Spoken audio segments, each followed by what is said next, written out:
Hi everyone, welcome back to my channel 3 Dias. So guys, I'm very excited to show you how we can design something in Fusion 360. So right now behind me here you can see this is the paper cutter that I had designed inside Autodesk Fusion 360.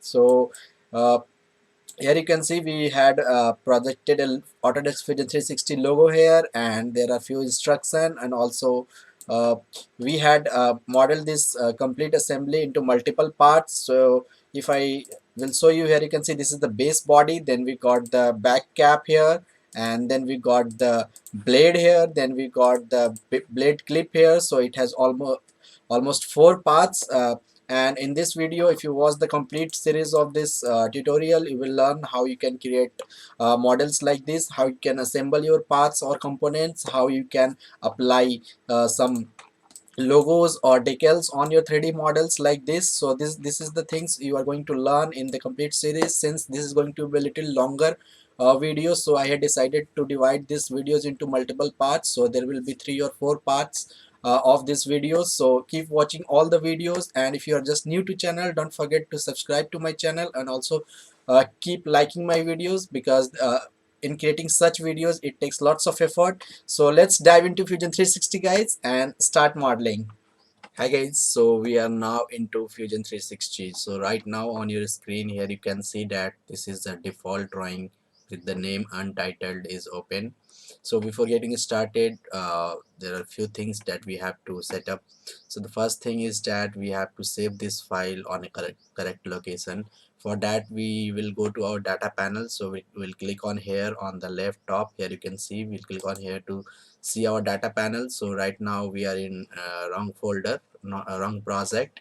So to go to our correct project, we'll click on the home option here, and here you can see we'll able to find our projects here. So this is my project where I want to save this file, all the files of this complete paper cutter assemblies. So I will double click on this project to open this project, and inside this project I don't have anything saved for now. So what I will do, I will create a new folder here. I will give it a name with a paper cutter, here you can see, and I will press enter to save this folder, and I will just open this folder, and then I will click on to save this file inside this folder. So I will click on the save here. Either I can click on here, or also I can save it from here, or we can also use the keyboard shortcut Control plus S on our keyboard. So I will click on here to save our file, and I will give it a name with paper cutter. Here you can see I will click on the save, and the moment I had clicked on the save, the file has been saved here.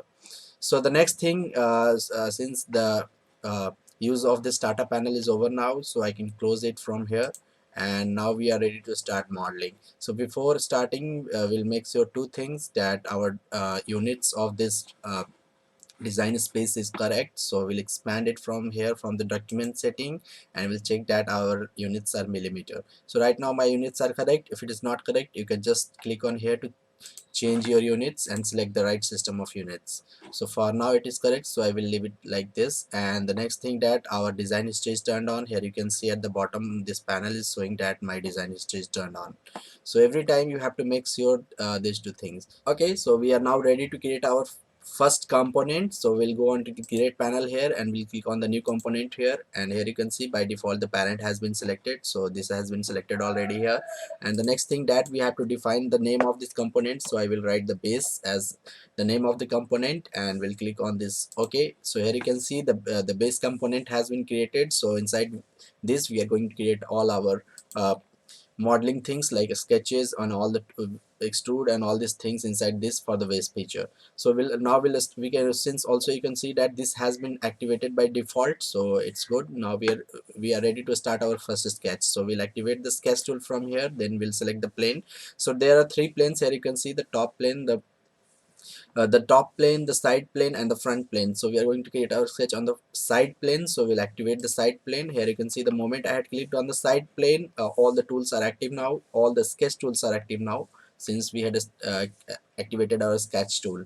So here you can see we got multiple tools like lines, rectangles, circles, and all these tools. Then we got panel of constraint tools here, then we got the panel of inspect, insert, and the select tools here. So for now we are going to use this sketch tools, from where we go up to the create option here, then we'll select the arc, and we are going to use 3-point arc. Here you can see this is the 3-point arc, so we'll activate this one and we'll create an arc like this. So I'm randomly creating an arc for now, but we'll define all the things later. So you can see I had created 2 arcs, then I will connect all the ends of the arc with a line tool. Here you can see I'm activating the line tools, and I'm connecting those end of the arcs. Now I want these 2 lines to be completely vertical, so I will apply this constraint tool, will activate the tool, will select the lines to make it vertical. Here you can see, and the next thing we want this these 2 points and these 2 points to be completely in line with each other. So this is what I'm doing. I will apply this point and this point. Here you can see now they are completely in line with each other. And the next thing, that will put few points on the midpoint of the arcs to define it further. So I had activated the point, I had applied the points, and then I will select the line tool again and I will connect those points. And here you can see right now it has 2 different profiles, since we had drawn a line to separate the profiles from the center. So what I'm going to do is I will convert this line to construction line, so now this will be a single profile. And the next thing, that will define all the dimensions, like this point to this point we need 24 millimeter, and you don't have to worry about if anything going wrong, because this will happen since the things are not defined for now, so we can just drag and adjust the things. And the next thing is that we want this arc and this arc to be equal inside, so we'll apply the equal constraint. So you can see now the things are looking more better.